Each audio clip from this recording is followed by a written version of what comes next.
बिस्मिल्लाहिर्रहमानिर्रहीम। सामईन मोहतरम, नाज़रीन कराम, अस्सलाम वालेकुम।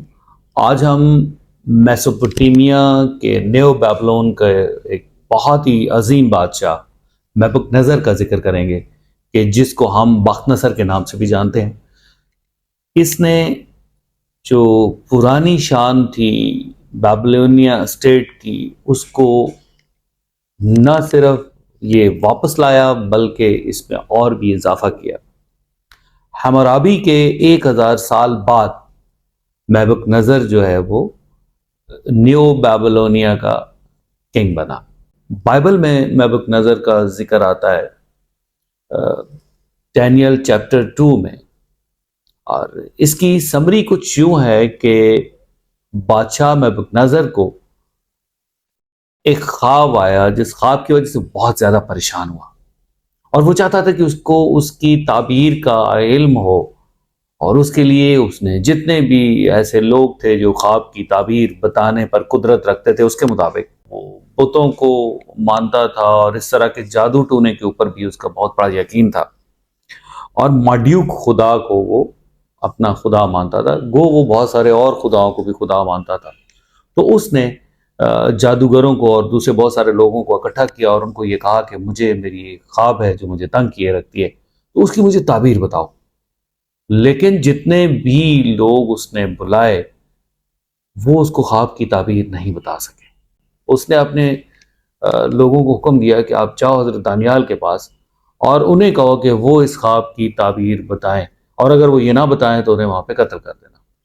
तो आपने जो अल्लाह के नबी थे जिनको वो यरूशलेम से लाया था कैदी बनाकर, उन्होंने कहा कि तुम लोग जाओ और मैं इस ख्वाब की ताबीर उसे बता दूंगा। अल्लाह के हुक्म से, अल्लाह के इज़्न से, अल्लाह के दिए हुए इल्म से हजरत दानियाल ने नेबुकदनेस्सर को ये बताया कि तुम्हारे ये ख्वाब जिसके अंदर तुमने एक बहुत बड़ा दरख्त देखा जो ज़मीन के दरमियान था, उसकी शाखें जन्नत को छू रही थी, जिसके अंदर जानवर जिसके नीचे रह रहे थे, जिसमें परिंदे थे, और वो एकदम एक गैबी आवाज़ से, एक ताकत के हुक्म से उसके टुकड़े टुकड़े हो गए। तो उन्होंने उसको बताया कि जो दरख्त है ये तुम्हारी स्टेट है जो तुमसे छिन जाएगी और तुम एक तरह के अजाब में मुब्तला हो जाओगे। इसी तरह होते होते होते एक वक्त ऐसा आया कि जब वो वाक़तन अजाब में मुब्तला हो गया और उसकी शक्ल एक परिंदे जैसी हो गई, जैसे बाज की तरह का उसका चेहरा हो गया, और उसी तरह के उसके पर निकल आए, और उसके जो हाथ हैं वो बाज के या दूसरे परिंदों के जो पंजे होते हैं उन पंजों जैसे हो गए। उसने ज़मीन पे जानवरों की तरह चलना शुरू कर दिया और उसने घास खानी शुरू कर दी। ये सब रीज़न क्या थी? अल्लाह रब्बुल इज़्ज़त ने उसको एक ताकत दी, लेकिन उसने अल्लाह रब्बुल इज़्ज़त को पसे पुश डाला, उसके अहकामात को पसे पुश डाला और वो जुल्म करने लगा। और जालिम के ऊपर जब गिरफ्त आती है तो नाज़रीन मोहतरम ऐसा ही होता है। लेकिन फिर एक वक्त आया कि उसने अल्लाह रब्बुल इज़्ज़त की तरफ रुजू किया और उससे उसका ये अजाब टल गया और उसको उसकी सल्तनत दोबारा मिल गई। यहाँ पे इख्तलाफ है, बहुत सारे लोग कहते हैं कि जी जब वो उसने 43 ईयर्स उसका रूल है, कुछ कहते हैं कि ये वाक़या उसके अर्ली एज में है, कुछ मिडल में कहते हैं, कुछ एंड में कहते हैं। बहरहाल ये वाक़या हुआ और उसके बाद बख्तनसर को, नेबुकदनेस्सर को दोबारा अपनी सल्तनत मिल गई। ये बेसिकली यहूदियों के बहुत सख्त खिलाफ था। इसने जो जुदा है, जुदा की स्टेट के ऊपर हमला किया और यरूशलेम की इसने ईंट से ईंट बजा दी। बहुत सारे लोगों को उसने तहत किया और उन्हीं में से एक बड़ी तादाद को वो वहां से कैदी बनाकर बेबीलोन, जिसको बाबुल के तौर पर हम जानते हैं, वहां पे लाया। इन्हीं में हजरत दानियाल भी शामिल थे। तो सामीन मोहतरम, इसके वालिद ने बहुत सारी फतवाहत की, इन फतवाहत में ये शामिल रहा और एक वक्त आया कि वो अकेले ही बॉर्डर्स के ऊपर जंगें कर रहा था। लेकिन जैसे ही उसे पता लगा कि उसके वालिद की डेथ हो गई, उसने वापस पलटने में ही बेहतरी समझी। उसका ख्याल था कि कहीं ऐसा ना हो कि उसका दूसरा भाई उसकी जगह पर बादशाह बन जाए। तो वो तेजी से वापस अपने पायताख्त बाबुल पहुंचा, और ये भी है कि उसकी अपने भाई के साथ एक लड़ाई भी हुई और जिसके अंदर वो जीत गया और उसके भाई को उसने कत्ल कर दिया।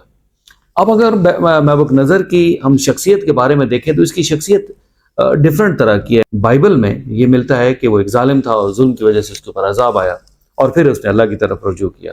دوسری سمت اگر ہم دیکھتے ہیں تو ہم اس کو ایک عظیم جرنیل، ایک بڑا فائٹر کے طور پر جانتے ہیں، اور دوسرا اس نے بابل کو اور بیبلونیا اسٹیٹ کو ایک وہ لیول دیا کہ جو لیول آج بھی یاد رکھا جاتا ہے۔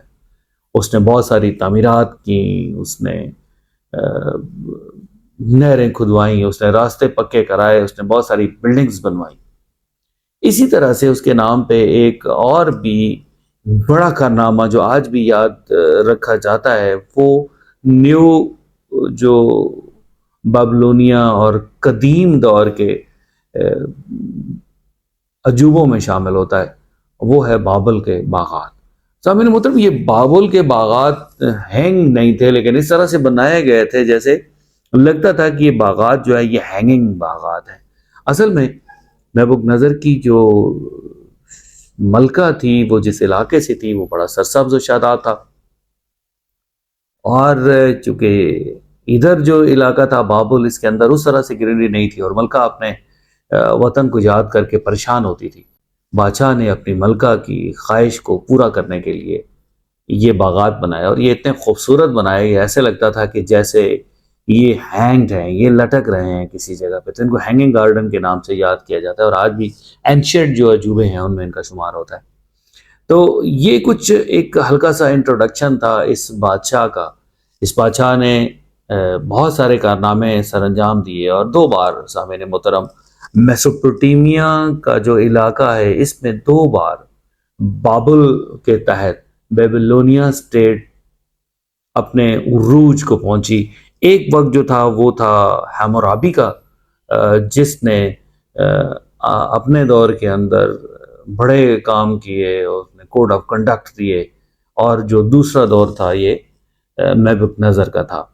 تو یہ آپ کے سامنے اس کا ایک اجمالی سا جائزہ تھا۔ میری یہ کوشش ہوتی ہے کہ جو بھی تہذیبیں تھیں ان تہذیبوں کا بیک گراؤنڈ آپ کو بتاؤں، اور ان میں جو قابل ذکر لوگ ہیں ان کے بارے میں تھوڑا تھوڑا آپ کو بتاتا چلوں۔ سامعین محترم، یہ کوئی ہسٹری کی کلاس نہیں ہے جس میں ہر چیز کو میں انڈیپتھ میں جاؤں۔ یہ میرے جتنے بھی اسٹوڈنٹس ہیں ان کے لیے ایک جنرل نالج ٹائپ چیز ہے کہ آپ کو پتہ ہو کون کون سی تہذیبیں کب کہاں کس جگہ مارز وجود میں آئیں، اور ان تہذیبوں میں کون کون سے قابل ذکر بادشاہ تھے جنہوں نے اس وقت کی دنیا کے اوپر اثر ڈالا، اور پھر یہ لوگ اس حد تک مشہور ہوئے کہ آج کی دنیا میں بھی ان کا ذکر ملتا ہے۔ پھر آپ کے پاس کسی اور قابل ذکر بادشاہ کی کہانی کے ساتھ اور کسی اور تہذیب کے عروج و زوال کی سٹوری لے کر آپ کی خدمت میں حاضر ہوں گا۔ آپ کا بہت بہت شکریہ۔